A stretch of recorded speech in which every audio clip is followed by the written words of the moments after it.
Joining us now on the phone line where we interview people, which is the catchy name we have for the phone line where we interview people, the one and only Engelbert Humperdinck. Greetings. Hello. Hi, Engelbert Humperdinck. What a pleasure. You've got a brand new album coming out. Yes. It's what is the date today? I think it's tomorrow it comes out. Today is the 26th. 26th. No, it comes out on the 30th. Yeah. Comes out on the 30th. On the 30th. And I'm so excited because, I checked the Barnes & Noble charts. It's number one already, and it's not even been released yet. Isn't that something? I didn't even know you could do that. I don't know, but it's in. I'm really excited about it. It's a dream come true. What's the name of the album? It's called Engelbert Calling.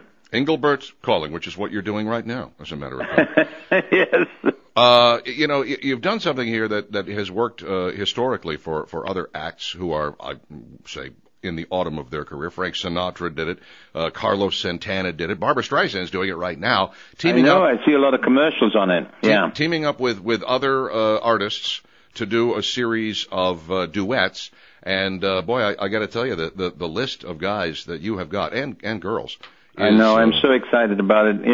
Of course, there was a lot of people that I wanted to try on my wish list that I did not get. But hopefully the next one, which is going to be called Engelbert Redialed, I will get them on that one. Now, who did you want that you didn't get? You got Sir Elton John here. Yes, I did. You got Willie Nelson here. You got Gene Simmons of Kiss here. Who did you want that you didn't get? I wanted Bocelli as well, and I wanted people like Lady Gaga, and they just weren't available at the time. But I'm certainly hope for the next one we shall get them. I have very little doubt. And I find it interesting that some of these songs, you're actually doing some of the songs that were made popular by the artist you're singing with, like You Really Got a Hold on Me with Smokey Robinson. Yeah. Well, She Believes in Me with Kenny Rogers. Did any of them be like, ooh, let's not do that one? Well, no, I don't think so.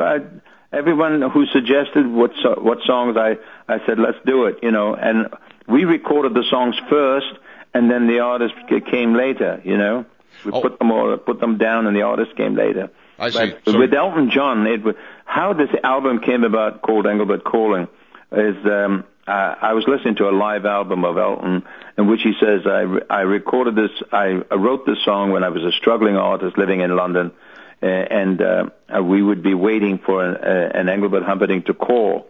So I called him, and he finally called him, and he said yes. And that's how the name came up, Engelbert Calling. So he was waiting for you to call back then. Yes, because he was a struggling artist in those days, Not now. No, he was then. He seems to be doing a bit of all right nowadays. But I did call eventually, all these many years later, and he said yes. And once you get Elton, you have the honeycomb, and Elton can attract so many other facets of the business, people in the business. Yeah, I was wondering how people responded when you called. I mean, Elton John, obviously, sort of a guy who would have looked up to you during his nascent stages of his career. But how does Willie Nelson respond when you call him? Willie was just great. I mean, when I talked to him, he said, "If there's anything you want me to do, Engelbert, I'll do it." And I said, Willie, there's one thing I'd love you to do. I'd love you to play guitar on here. I said, I'm a big fan of your style of guitar playing. And he said, certainly, I'll do that for you. And he called me 2-3 times. He said, if you're not happy, Engelbert, I'll do it again. I said, Willie, you got it right the first time. I did not know he was a 7th degree black belt. Does he strike you as No, he's a 5th degree belt. Oh, excuse me, I didn't mean to oversell him there. That's still astounding to me, because he's certainly better than me, because I'm only a black belt. Well, all right. I'd like to see you two guys fight someday. No. You do one of my favorite Cat Stevens songs on this album, Father and Son. Yeah, that's with my son, my youngest son. And he brought the idea to me. He said, Dad, can I sing on this album? I said, yes, you certainly can. I said, no, tell me what song you'd like to sing. He said, I'd love to do the Cat Stevens song, Father and Son. And I said, fine, we can do that. And my daughter Louise sang the Tom Paxton song, Better.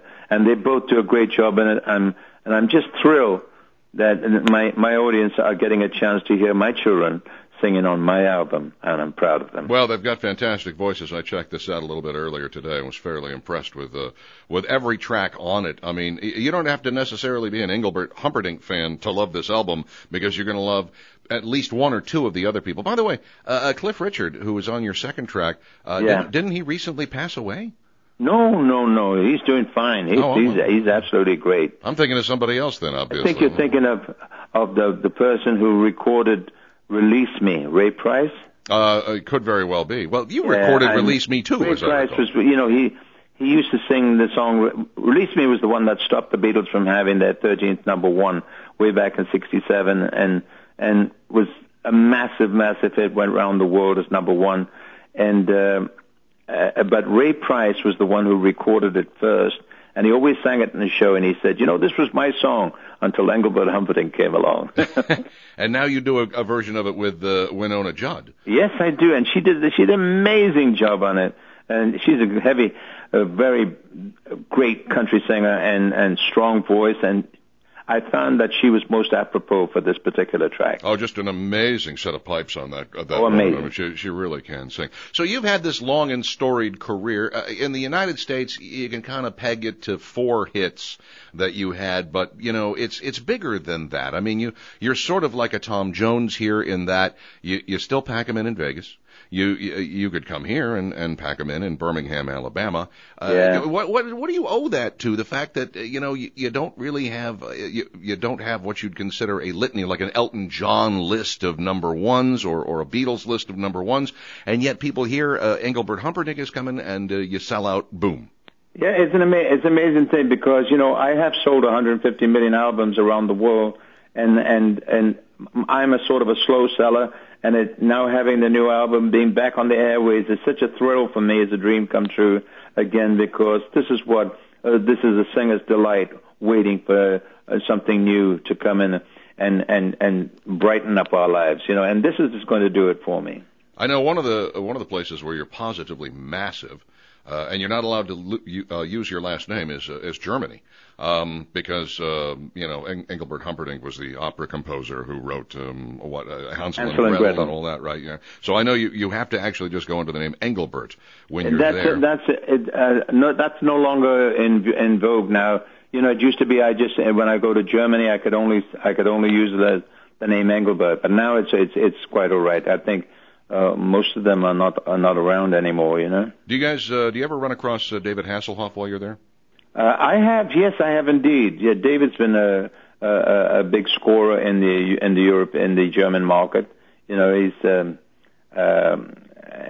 I was there making records, and I've had many number ones in Germany. Kind of expected to see you guys see some sort of duet with him on this album. I'm a little distracted. Maybe when Engelbert redials. Maybe, yes. We'll get a chance to see that. Yeah. You've also remained married to the same woman. Am I right on this? 50 years. 50 years yes, to the same woman. What do you owe the success of that? It's called love. I love her. That's she's a wonderful person. She stood by me, through thick and thin. And I want to tell you, I have so much respect for her, and I love her, and she's given me 4 wonderful children, and I thank her for that. Well, I got to tell you something. You're an amazing story of success and talent, and the fact that you're still churning out albums at this late stage is, I think, an inspiration to anybody and everybody. You could say, I think I'll just fall back into this big pile of money I've accumulated and just lay here for a while. No, it will never happen. I love what I do. I really love it. And I hope the journey never ends. And as long as I've got people out there who want to hear me and see me, I'll be there. Engelbert Calling is available on BarnesandNoble.com starting on the 30th. Probably at fine record stores everywhere, your Walmarts, your Kmarts, that sort of thing, I assume? Yes. Most excellent. Thank you for your time, sir. We appreciate it. Thank you so much. Wow. You just cut him off in the middle of a statement. Why did you do that, David? Why do you hate him? Why do you hate Engelbert Humperdinck?